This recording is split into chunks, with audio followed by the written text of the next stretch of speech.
नमस्कार। पिछले विश्लेषण में हमने गूगल क्लाउड के स्पीच टू टेक्स्ट और टेक्स्ट टू स्पीच सर्विसेज के बारे में बात की थी। आज हम एक और जबरदस्त एआई टूल ट्रांसलेशन एपीआई की दुनिया में गहराई से उतरने वाले हैं। जरा सोचिए, एक ऐसी ताकत जो किसी भी ऐप को 100 से ज्यादा भाषाएं बोलने की काबिलियत दे दे, वो भी बस पलक झपकते ही।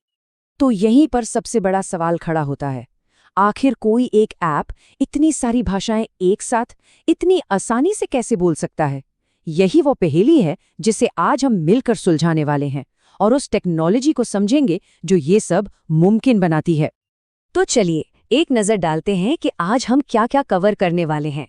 सबसे पहले हम भाषा की मुश्किलों को समझेंगे, फिर ट्रांसलेशन एपीआई से मिलेंगे, इसे असल में काम करते हुए देखेंगे, अपने काम के लिए सही टूल चुनना सीखेंगे और आखिर में इसकी बड़ी पिक्चर को समझेंगे।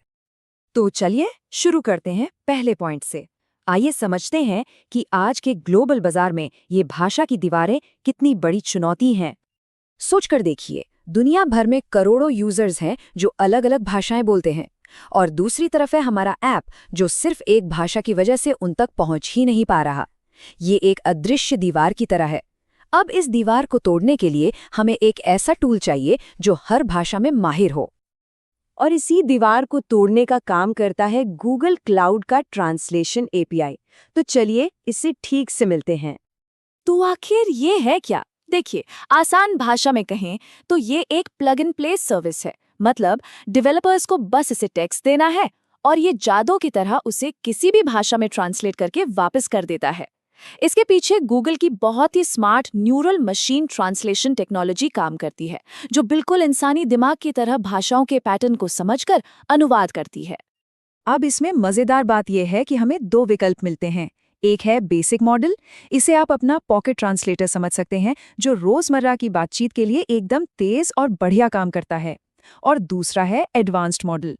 ये एक प्रोफेशनल इंटरप्रेटर जैसा है, जो मेडिकल या कानूनी जैसे मुश्किल और तकनीकी शब्दों को भी पूरी सटीकता के साथ समझता और ट्रांसलेट करता है। थ्योरी तो बहुत हो गई है ना? चलिए अब देखते हैं कि ये एपीआई असली दुनिया में कैसे अपना कमाल दिखाता है। तो मिलिए जिप्पी बाइट से। ये एक फूड डिलीवरी ऐप है जो इंडिया से लेकर यूरोप और मिडिल ईस्ट तक कई देशों में काम करता है। अब आप खुद सोचिए, जिप्पी बाइट को हिंदी, अरबी, फ्रेंच और न जाने कितनी भाषाओं वाले कस्टमर से बात करनी पड़ती होगी। ये एक बहुत बड़ी चुनौती है। जैसे मान लीजिए इंडिया से एक कस्टमर हिंदी में शिकायत भेजता है, भोजन देर से आया। अब जिप्पी बाइट की सपोर्ट टीम, जो शायद सिर्फ इंग्लिश समझती है, उसके लिए तो ये एक पहेली है। वो इसे कैसे समझेंगे? और बस यहीं पर एपीआई अपना जादू दिखाता है। देखिए ये कितना आसान है। स्टेप 1, एपीआई को 1 सेकंड भी नहीं लगता ये पहचानने में कि भाषा हिंदी है। स्टेप 2, पलक झपकते ही वो उसे इंग्लिश में ट्रांसलेट कर देता है, द फूड अराइव्ड लेट। और स्टेप 3, जिप्पी बाइट का सिस्टम इस ट्रांसलेशन को फॉरेन सपोर्ट टीम को भेज देता है। Problem solved. और ये सब होता है रियल टाइम में। जिप्पी बाइट के लिए तो ये एपीआई किसी सुपर पावर से कम नहीं है।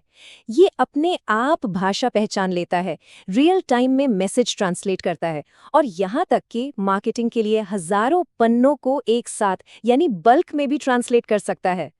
लेकिन मेरा सबसे पसंदीदा फीचर है ग्लॉसरीज। ये पक्का करता है कि पनीर टिक्का का ट्रांसलेशन चीज क्यूब्स जैसा मजाक न बन जाए, बल्कि पनीर टिक्का ही रहे। और साथ ही ये आपके ईमेल के HTML फॉर्मेट को भी बिल्कुल नहीं बिगाड़ता। अब सवाल ये उठता है कि क्या ये एपीआई हर तरह के काम के लिए बेस्ट है? तो चलिए अब अपने काम के लिए सही टूल चुनना सीखते हैं। यहाँ दोनों में अंतर बिल्कुल साफ है।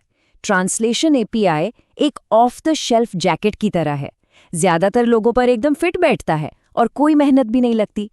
वहीं ऑटोएमएल ट्रांसलेशन एक कस्टम मेड सूट जैसा है। अगर कोई मेडिकल रिसर्च या किसी खास इंडस्ट्री में है तो वो इसे अपने डेटा पर ट्रेन करके परफेक्ट फिटिंग पा सकता है, जिससे सटीकता और भी कई गुना बढ़ जाती है। लेकिन रुकिए, कुछ आम गलतियों से बचना बहुत जरूरी है। याद रखिए, मशीन ट्रांसलेशन अभी भी मुहावरों या स्लैंग को समझने में थोड़ा कच्चा है। अपने ब्रांड के नामों के लिए हमेशा ग्लॉसरीज का इस्तेमाल करें, और सबसे जरूरी बात, सिर्फ शब्दों का अनुवाद मत कीजिए, उस भाषा के कल्चर का भी ध्यान रखिए, वरना अर्थ का अनर्थ हो सकता है। तो इन सब का असल मतलब क्या है? आइए अब इस टेक्नोलॉजी के असली असर को समझते हैं। ये टेक्नोलॉजी तो वाकई हर जगह अपनी छाप छोड़ रही है। ग्लोबल ई-कॉमर्स वेबसाइट से लेकर स्मार्ट चैट सिस्टम्स तक और ट्रैवल ऐप से लेकर ऑटोमेटेड कस्टमर सपोर्ट तक, ये एपीआई दुनिया भर के बिजनेस के लिए तरक्की के नए दरवाजे खोल रहा है। और यही इस टेक्नोलॉजी का असली मकसद है। ये ग्लोबल यूजर्स और बहुभाषीय अनुभवों के लिए दरवाजे खोलता है। ये सिर्फ कोड की कुछ लाइनें नहीं हैं, ये दुनिया भर के लोगों को एक दूसरे से जोड़ने का एक तरीका है।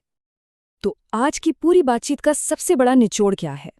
यही कि इस एपीआई की मदद से ऐसे ऐप्स बनाए जा सकते हैं जो लैंग्वेज एग्नोस्टिक हों। मतलब ऐप को इस बात से कोई फर्क ही नहीं पड़ता कि यूजर कौन सी भाषा बोल रहा है, वो बस सबके लिए हर जगह काम करता है। और ये तो बस एक शुरुआत है। हमारे अगले विश्लेषण में हम एक और भी रोमांचक दुनिया में कदम रखने वाले हैं, जॉब्स एपीआई और एआई पावर्ड टैलेंट मैचिंग। हम देखेंगे कि कैसे गूगल क्लाउड सही नौकरी के लिए सही कैंडिडेट को ढूंढने में मदद करता है। मिलते हैं अगले विश्लेषण में।